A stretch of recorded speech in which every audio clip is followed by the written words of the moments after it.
మా తమ్ముళ్ళు చెప్తున్నారు, ప్రపంచంలో ఎక్కడ కూడా ఒక ముఖ్యమంత్రిని సైకో అని ముద్దుగా పిలిచిన సందర్భమే లేదు. ముద్దుగా కూడా కాదు, భయంతో కూడా పిలుస్తున్నారు.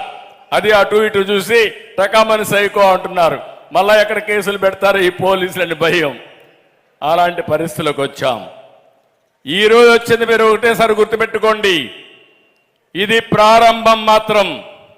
ఎన్నికల నోటిఫికేషన్ వస్తానే ఉధృతమైన తిరుగుబాటు వస్తుంది.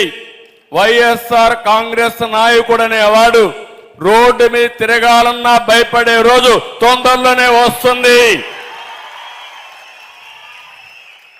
ఈరోజు మీరు చూస్తే ఈడ మీటింగ్ ఉందంటే దీన్ని కౌంటర్ చేయడానికి విశాఖపట్నాన్ని దోచేసిన వ్యక్తిని నెల్లూరుకు పంపిస్తున్నారు. ఇప్పుడు మళ్ళీ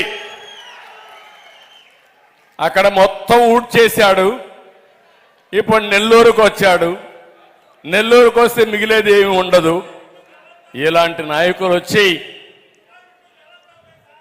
తిరుగు తపాల్లో మీరు పంపిస్తారు, నాకేమాత్రం అనుమానం లేదు. తాట తీస్తారు, నాకు తెలుసు.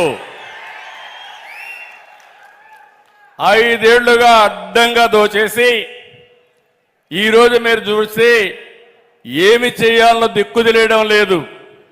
మీరు ఒక్కటి గుర్తుపెట్టుకోవాలి, అతను ఒకటే ఆలోచించాడు, నాకు ఎవ్వరూ ఎదురుండడానికి వీలు లేదు, నాకు ఏ వ్యక్తి అడ్డం మాట్లాడడానికి వీలు లేదు, ఏ మనిషి కూడా నాకు అన్యాయం జరిగిందనో ఒక్క మాట కూడా చెప్పడానికి వీలు లేదనే విధంగా పోయాడు.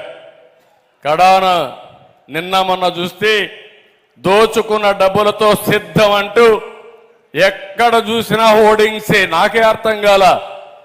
నేను రాజకీయాలు 45 ఏళ్లున్నాను